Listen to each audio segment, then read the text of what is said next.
Hello, ma'am. Hi, Smriti. How are you? I'm good, ma'am. How are you up? I'm also very good. Okay, ma'am.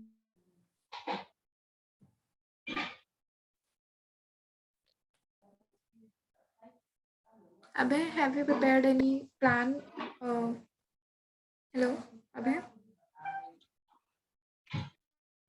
Yes आ रही है मेरी आवाज हाँ. Do you prepared any plan for the internship thing? Started from 3rd Jan. Not yet but I have Then, ideas then you can make a presentation and have a meeting with us with the whole team and Shubham sir. We can discuss it because you are the main I will host. Let you So, know when I am prepared but don't uh, take it too late because it's starting from the 3rd Jan and basically we have few days left and there will be a lot of work to do because it's our first time also. Yes Okay.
So let's just start from the today's session.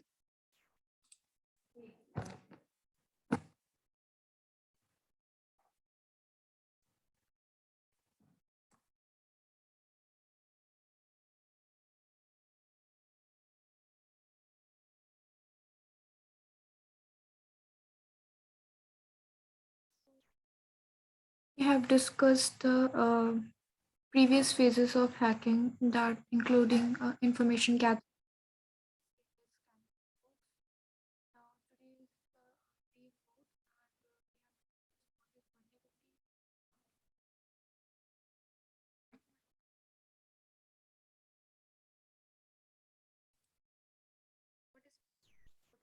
vulnerability. What are the type of informations we can discover from the vulnerabilities, then types of vulnerability assessment, tools for vulnerability scanning, then system hacking, how to hack the system, and tools for system hacking.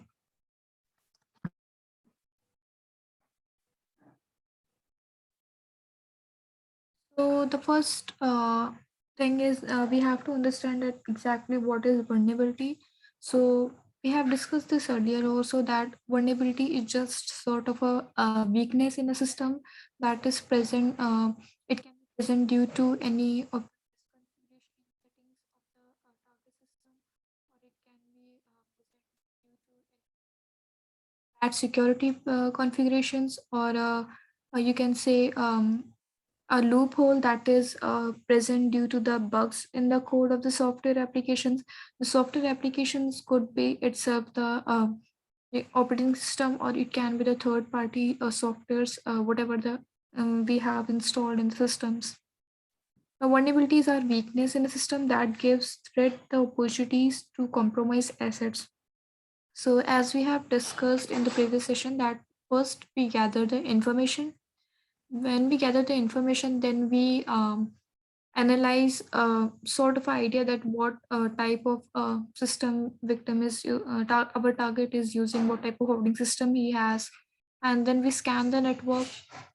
Basically, we see that what are the types of open port he has. Do he has using any type of domains, or is he have any type of subdomains, which makes the system vulnerable and open for the all the weaknesses, and using those weaknesses we can exploit that later. And when we exploit those weaknesses, those loopholes, that is what vulnerability is there.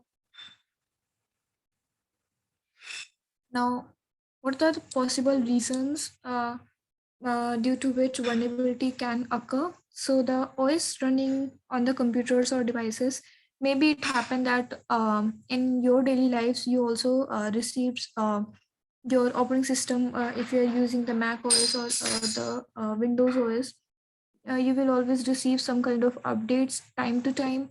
So they also include the security patch-ups, and security patch-ups means whatever the loopholes was discovered because of the bug errors, because all these code and software are designed by the humans. Algorithms are designed by the humans, and they are coded by the humans. So there could be a high possibility that due to somewhat human error, there will be any loophole that is open for in the softwares. So, if you haven't received any latest security patch-ups or updates, it's possible that there will be any vulnerability and attackers know that, then he may could exploit it. Then we have the TCP UDP imports, like we have seen in the previous session, using the Nmap tools and Discover tools. We have seen that um, by targeting the particular IP, we can see that what are the types of ports are opened in the currently in the target system, like HTTP port 80 and UDP ports, that is for message communication and sort of. Um, then we have applications installed on computer. So there are a lot of applications that we install on computers. Some of them are default from the Windows itself or the operating system you are using, and some of them we used to download from the external sources like from Google or other various software website. So it may be possible that you have a third party application bug, and it can also create a loophole or open any sort of a port while communicating to its their server. So then we have the file and folders with weak permissions. So if you have access, you are using the file system and you don't have the permissions leveled by the access limitations on everyone, like administrator access and another guest access. So it could lead to vulnerability. Then we have errors in security configuration of common applications that we have discussed previously, and the missing security patches, all the patches, even in the your operating system or in your application softwares or the third party softwares that are present in your system. Then we have weak network configurations or misconfigurations. It means like that if you are in an organization and you are using a common network, suppose there are 100 of employees, they are using the common networks, and if the network department who is handle all configured all the network systems, then if he somehow misconfigured it, or maybe there was some configuration error, then it could lead to a loophole in the network, and the whole organization's network get compromised in it.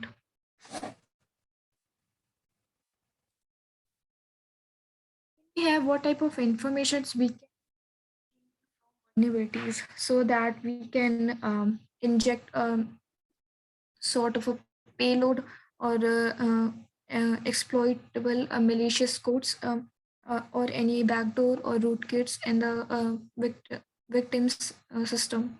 So what we can obtain is that network vulnerabilities for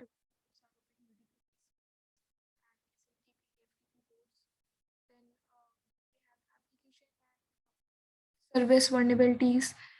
And what application and service vulnerabilities, it means that like we have seen in some of the tools while in the session of scanning networks, that it shows that what version, using nmap, it shows that what version of services it's going on in the target system.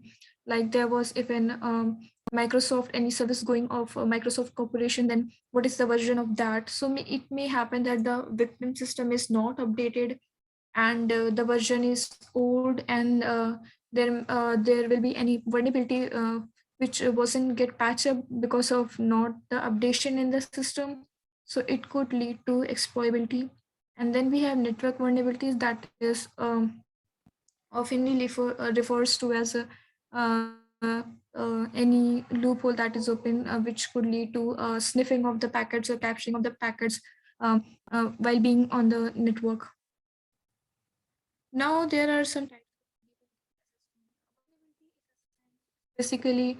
We as an ethical hacker, or when you become a pen tester, you have to run some tools and techniques. Basically, you have to analyze in your client's organization, or in your client system or network, that if he had any sort of vulnerabilities, and all the steps that we have to done previously, like information gathering and then scanning the networks, we also would have to do while these vulnerability assessment before these. And then you may have to make a report of the vulnerability assessment. Then you have to know these report and what are the risks associated with it to the stakeholders, so that you can patch up together and prevent the future risk. So first we have active assessment, that uses a network scanner to find host, services, and vulnerabilities. Second, we have passive assessments, which is used to sniff the network traffic to discover present active systems or network services, application and vulnerabilities present. Then we have external assessment, that is assesses the network from a hacker's perspective. Okay, you have to plan an attack on your client organization or network uh, by impersonate you as a hacker, who can attack on the network from outside, and basically from the hacker's perspective. And internal assessment is something that scans the internal infrastructure to discover exploits and vulnerabilities. So internal assessments means that if you are currently working in an organization, because there was a report that suggests that most of the big hack that, or the data breaches that happen in big organizations like um, you can say Google and something like that. So those big organization security is very hard. Okay, the firewall systems they used to filter out all the traffics from the outside network area to their when the packets get exchanged to their with their internal network.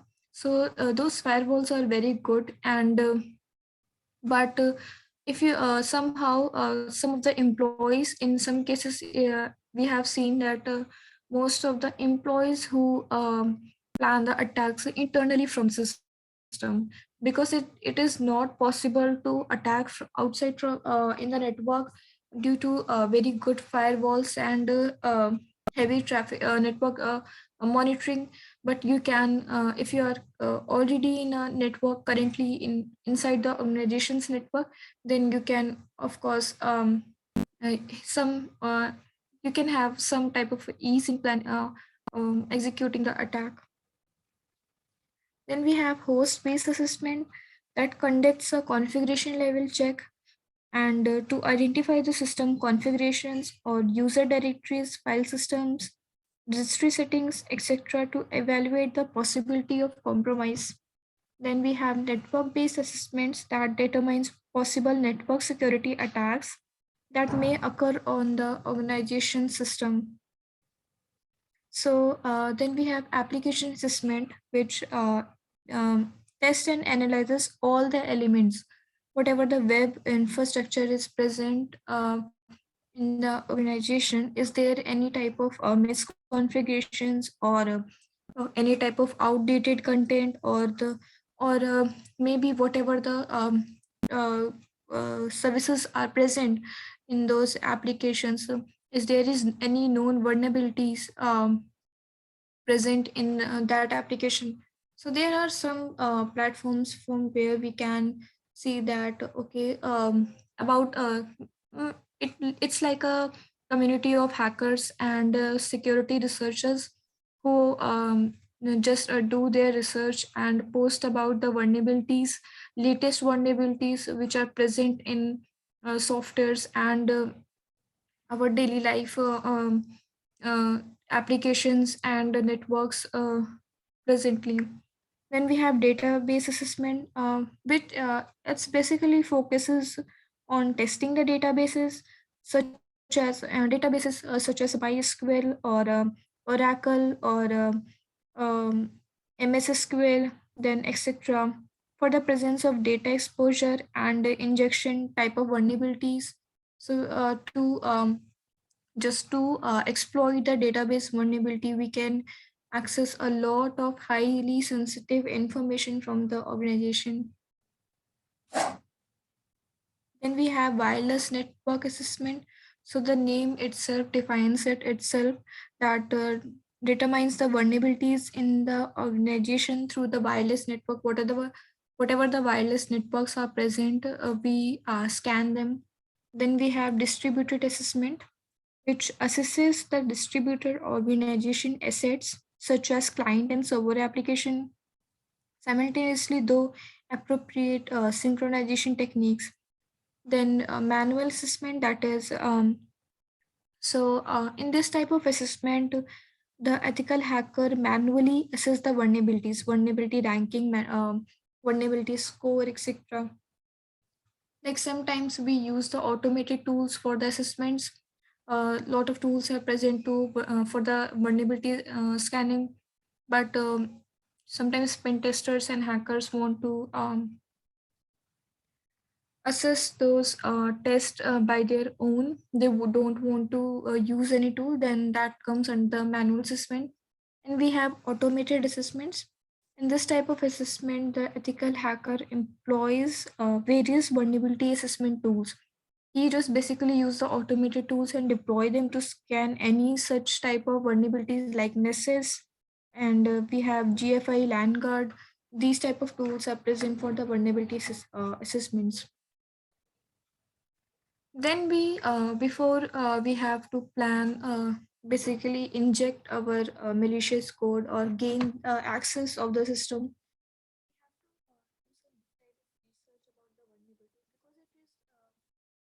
Good know you can say it's good to know before you do anything that what type of vulnerabilities are in trend right now, and what are the latest vulnerabilities. Maybe with the addition of software daily, we upgrade our software and applications. Then is there any sort of vulnerabilities in the latest update of the Windows or the Mac OS? So these are the some we are going to discuss about how we research the vulnerability, so that we can analyze. Like we have an such type of open ports with port 80, and so that we have to know that okay, if there is an open port, then what type of vulnerabilities could be present in the system, and how can I exploit them. So to know the vulnerabilities, we have some communities who develop who constantly work together, and a lot of people work together, researchers and hackers, and then they post about the vulnerability, so that the ethical hackers can work for their organizations to patch it up, and some how the bad black hat hackers use them to also use them to exploit our systems. So the first platform that you can use is common weakness enumeration, which is CWE. So it is a community developed list of software and hardware weaknesses type. So whatever the hardware and software present in the computer arena, we just basically they have just analyzed them very deeply, and they have made the report and posted about it. And then it serves a common language, a measuring stick for security tools, and as a baseline for weakness identification, mitigation, and prevention efforts. So what they do that to each vulnerability they find out, they give them some number, okay, unique identification number, and it starts from CWE.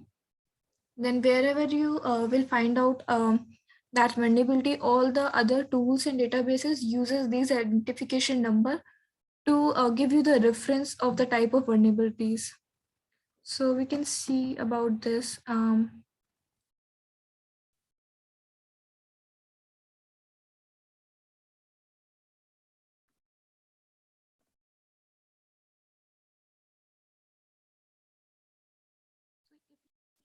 Access it from your browser.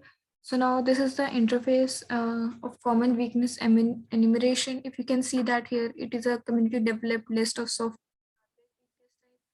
So all type of weaknesses that could be possible in any type of software or hardware, you can find out by applying these filters. Like if you want any type of a software development, like a vulnerability, you can find it from here. Any hardware design vulnerability, or with any research concepts, then we have the section also the to know the latest type of vulnerabilities, like don't forget to protect your hardware from power cosmic. So these type of things you can read about, research about. Like if you see from the software development, you can see that there are a lot of types of software development categories are presently here. And if you go like on the authentication errors, so these are those errors which you can see lead to the vulnerabilities, basically. Like authentication bypass by spoofing means if you attacker performs the spoofing attack, and how he can bypass the authentication network, what are the possible ways he could use. So all type of information that you can receive it from this library. And you can also see the code here in various languages also. So you can always look at for your daily knowledge also that what are the latest risk and possibilities are here. Then according to scoring, like it's a scoring which is the most high riskable vulnerabilities present or which is the least. So you it's also they give top 25 scorings to some of the vulnerabilities. Like if you can see that this is the number I'm talking about, each vulnerability gets a unique number which is CW787 here. Then we have CW79 for this vulnerability. Then we have ranked them, if you can see that. So for the latest of time, this vulnerability is very riskable if it is present in anyone's system, and we have ranked them +1. So you can see what are the type of vulnerabilities are in trend, what are the type of vulnerabilities already outdated, and you can use them to plan your attack also. Another platform is known as CVE. It just it's also like a CWE. So CVE program is to identify, define, and catalog publicly disclose cybersecurity vulnerabilities. So whatever the vulnerabilities are present, it's information on publicly. You can access them on CVE platforms and CWE. We have one more database which is handled by the US government itself. So it is a database repository where you can find about the vulnerabilities, what are the vulnerability metrics. You can it's just also a database. Some of the tools use this database to give you the report about the vulnerability, that if this port is open, what could be the possible vulnerabilities. So that tools analyzes uses these database and match the vulnerabilities and give you the reference. So the National Vulnerability Database, that stands for NVD, includes databases of security checklists, references, security related software, flaws, what are the misconfiguration are present in the softwares, their product names or impact metrics. Is they are very low in score or high in score, highly riskable or low riskable. So this is one tool. We have OpenVAS. So it's a vulnerability scanner tool. If you run this in your system, then this download it for the Windows machine also, and you can run it in the Parrot machine also. So OpenVAS is a full-feature vulnerability scanner. Its capabilities includes unauthenticated and unauthenticated testing. So if a firewall is present or if a firewall is not present, he can scan the vulnerabilities in both scenarios, and you can choose uh, the type of scannings by changing the settings in the interface itself. Then it gives you the result of various high level and low level internet protocols performance or the large scale scans. So it's a very powerful tool because it can bypass the firewall and tell you the vulnerabilities. So if you can see here, it's a sorry, it's a snapshot of a that tool OpenVAS, in which in that blank you can insert the IP address of your target, which you can obtain from the network scanning, or you can obtain it from the information gathering, which is using the device footprinting techniques. And you can insert in OpenVAS, and you can see the type of vulnerabilities is present in system. Run it. If you can see here, like the um, report of the scanning, and it shows that okay, these are the ports. It's open right now: 135 TCP, 3389 TCP. Then we have general TCP, and what are the type of vulnerability? What are the level of vulnerabilities? So we have 5.0 for the medium, and it's service reporting. This is the vulnerability. If you click on this link, it will lead to you that open database report, which we have talked about, and you can read about the vulnerability so that you can get to know the vulnerability very deeply and plan your attack. Then the second thing, if you see that is here, the SSL TLS, that is a it reports that weak cipher status suites. So it had the medium severity, which is of 4.3%. So and it's all performed for the what IP address for the host that is we have inserted in the target scanner.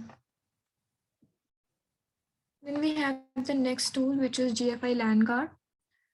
So GFI LAN guard also allows you to scan, detect, assess, rectify security vulnerabilities in your network. So OpenVAS and GFI both are the automated tools to scan the vulnerabilities in the system, and you yourself can run these tools and try to put your system's vulnerability, whatever the ports your have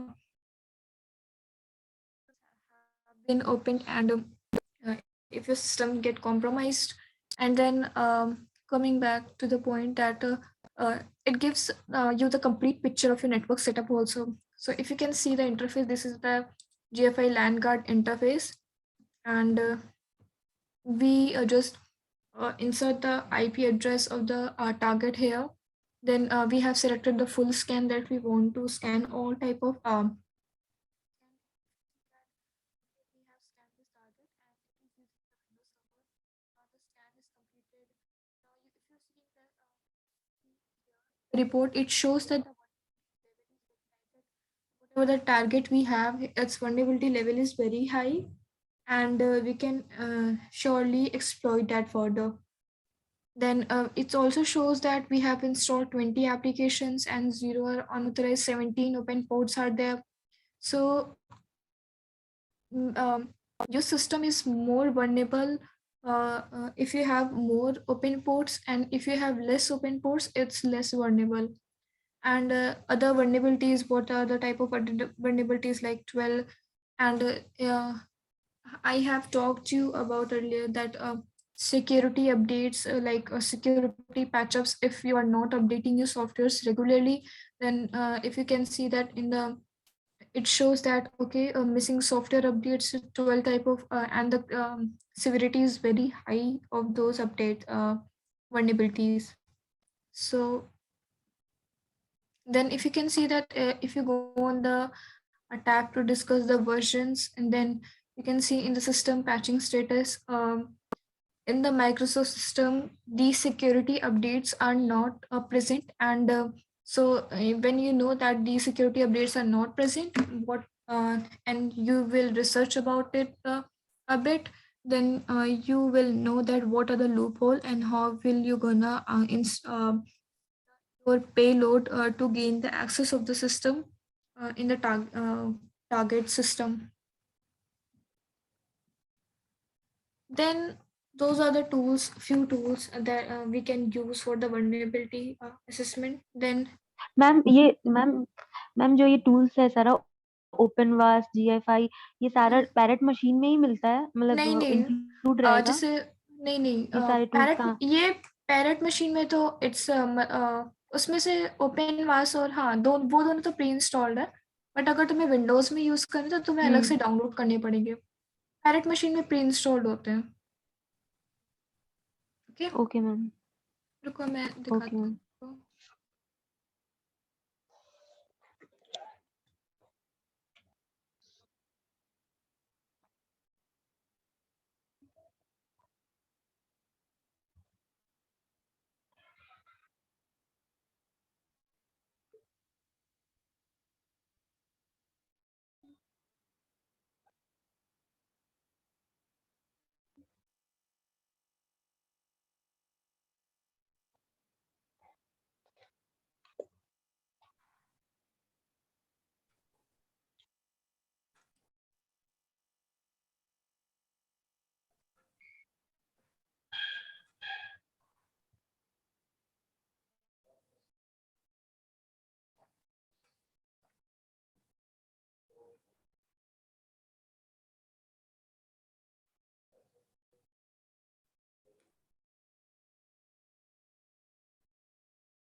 Is my screen is visible to you all? Yes ma'am Okay.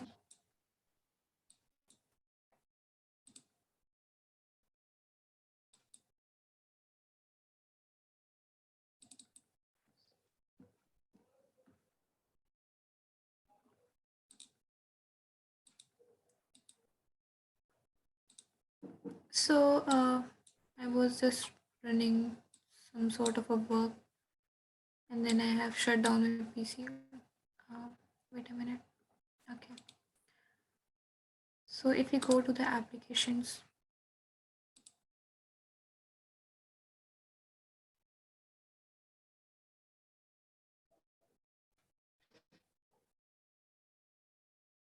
you can see here the vulnerability assessment part option here. That here. Then if you will see हाँ that इसमें we have talked about the OpenVAS. Open बस So हाँ yeah, it's pre-installed, and these are the other tools that you can also use to scan the vulnerabilities. Okay, and even okay for ma'am the information gathering, we have previously discussed, like Nmap. This is also present here, and NetDiscover, that you can also use it in your Windows application also. Then we have ReconNG, Wireshark, and Wireshark is just like the Bill cipher that we used in the first session of the information gathering, that it is a all-in-one platform which can give all the works by itself. Then according to your choice, there are a lot of tools present here if you know them how to use them correctly. Okay. Okay ma'am So now we are going to discuss about the system hacking.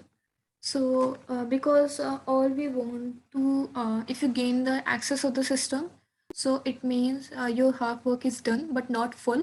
And after doing all the steps, like information gathering, and then network scanning, then your vulnerability assessment, you will then plan any attack if you find any vulnerability according to that, and then you can access the system.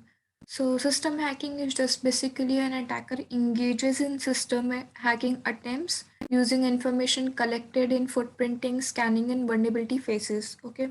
The purpose of system hacking is just to gain any sort of a sensitive information that could compromise the target, or maybe it's just any sort of information that could be valuable to anyone else, so that we can sell those in the market dark web.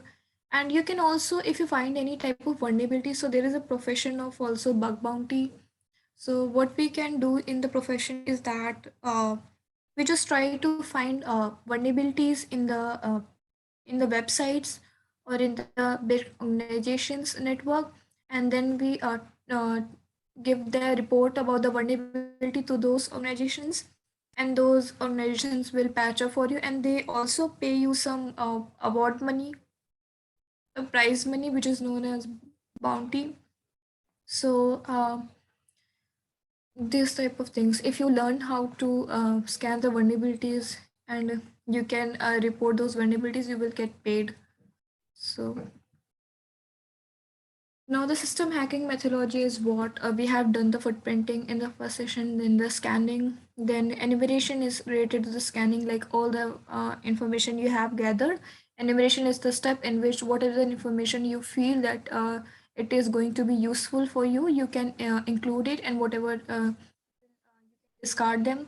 And then we have whatever the information we have left over, we use for the vulnerability assessment. Then the next step is what system hacking. So in system hacking, it means the gaining access.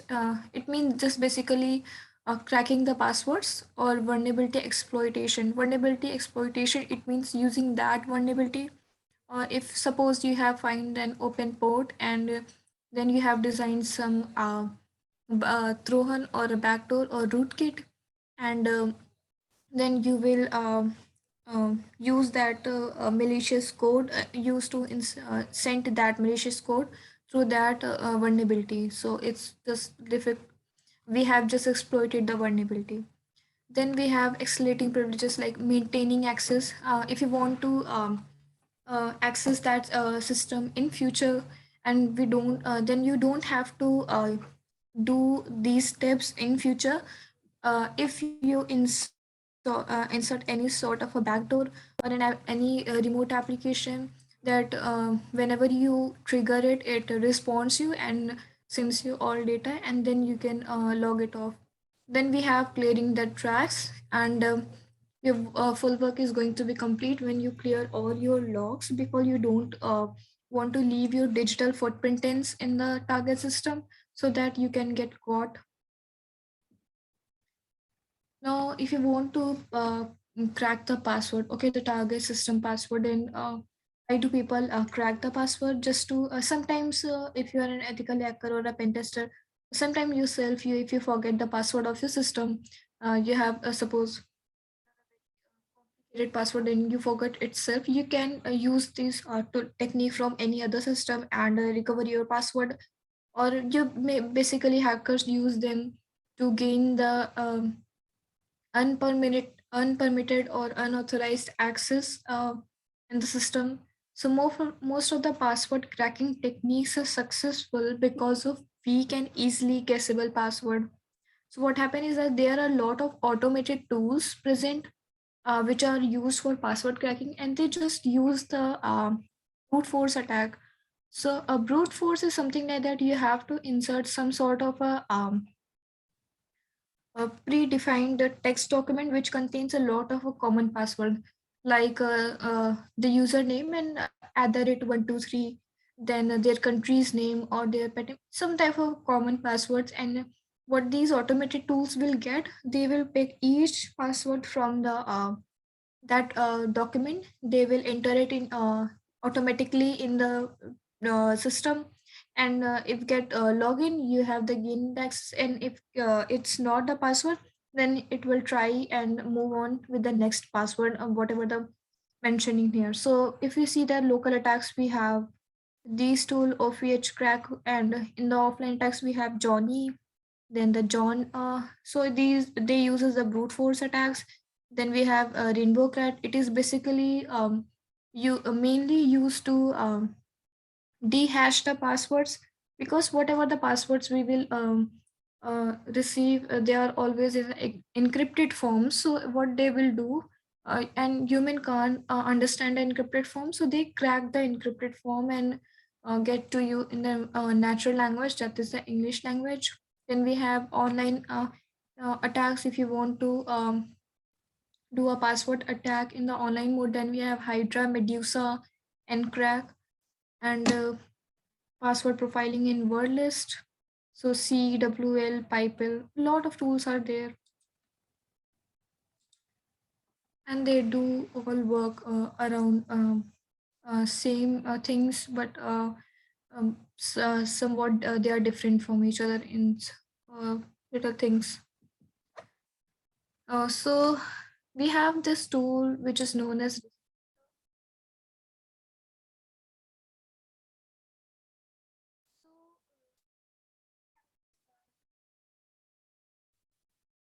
sometimes what attacker will do is just he will if suppose he is in your network already, okay, by scanning the network, now he have used some auto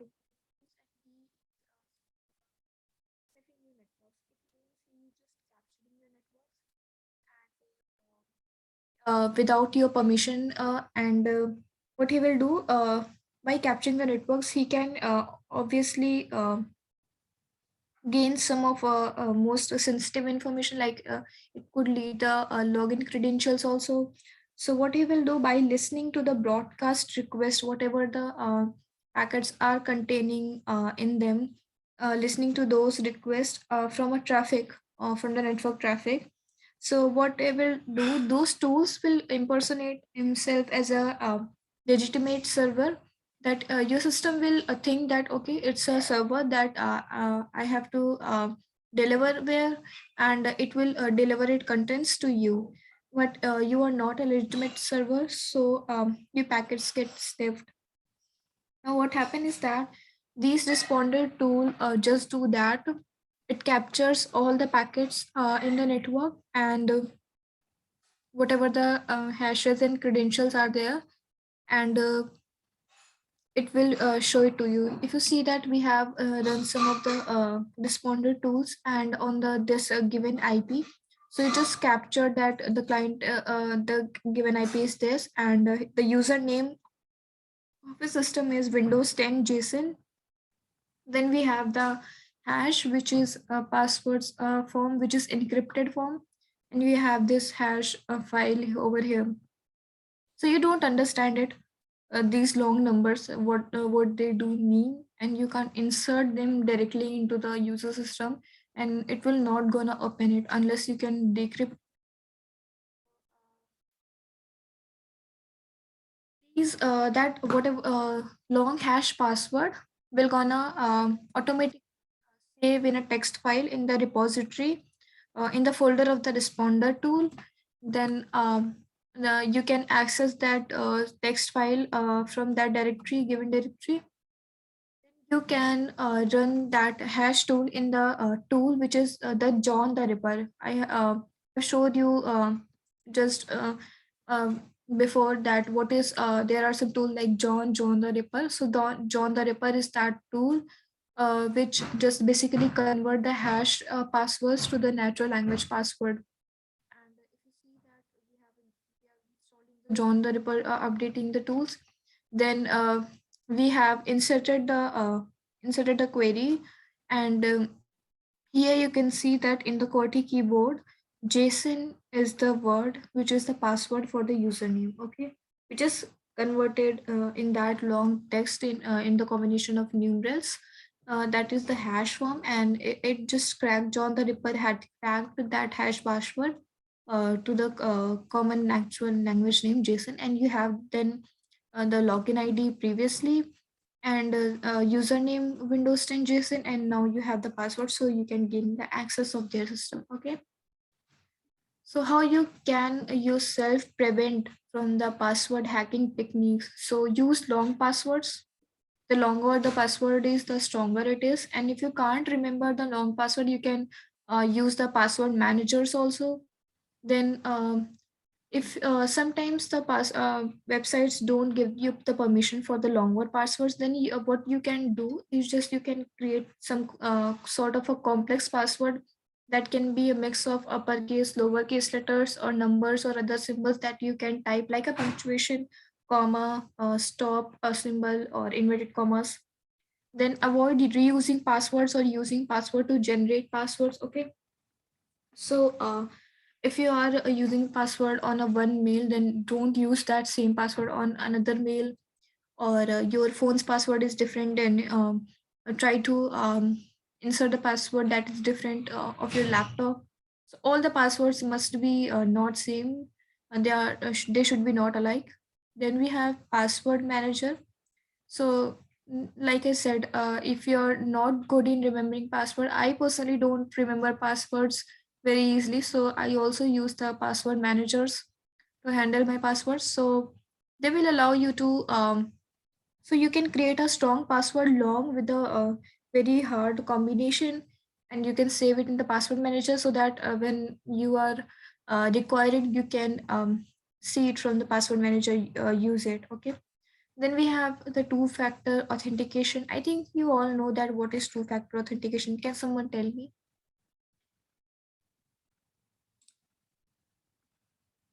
Amarpreet, do you know what is two-factor authentication?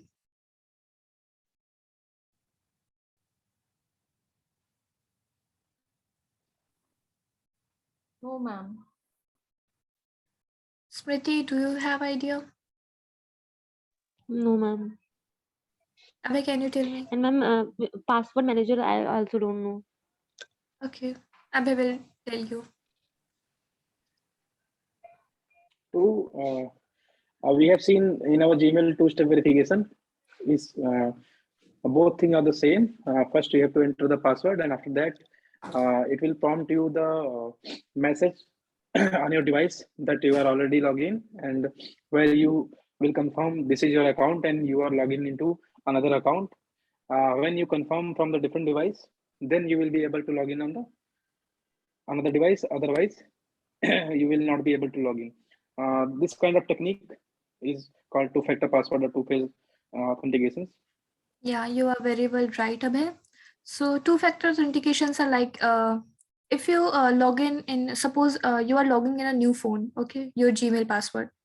And what happen is that if you're already logging in another system, then it will just when you try to log in the new system, it will give you the message, or if you have phone number entered in that, that are you logging in the system while emailing the while inserting the password, or try to log in. Okay, so suppose you have a new laptop and your email is already logged in the phone. When you log in, try to put your password and ID in the laptop. So and you click on the sign in button. So what happens is that on your phone, Google will give you a notification that is you trying to log in or someone else. Okay, if you are, then you have to click on a button. Okay, yes, it's me, I am trying to log in. Okay, when you click on that button, then you will get login in your laptop. Okay, so that is what the two factor authentication. And OTP also comes under this category. Like when you if you have done any net banking, you receive the OTPs. Okay, and on your mobile phones, so that it can prove you that, oh, okay, you are the authenticate user who holding the who have the rights to access these services. And also on the Instagram and Facebook also, you they asked your phone numbers whenever if you forget your password and you have to recover it, you will get an OTP message on your mobile phone, so that you can rechange your password. So that is known for user two factor authentication. So in any website, if you find they are giving the service of this, you must have to opt it. Okay, so that it lets you know that wherever the your systems are logged in or not, or if someone else is trying to log in your Gmail ID, and you will get the notification. Okay, so it's always better to try to prevent yourself from these type of attacks, because you just can't isolate yourself from the world while using the internet. Okay, either you don't use the internet, then you will be safe, or if you are using the internet, then you have to be very aware about the risk and threat. Okay,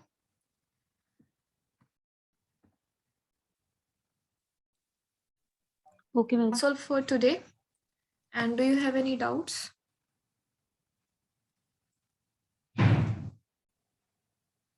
So No, ma'am. okay. Thank you. Okay, have a nice day, all of you. Bye bye.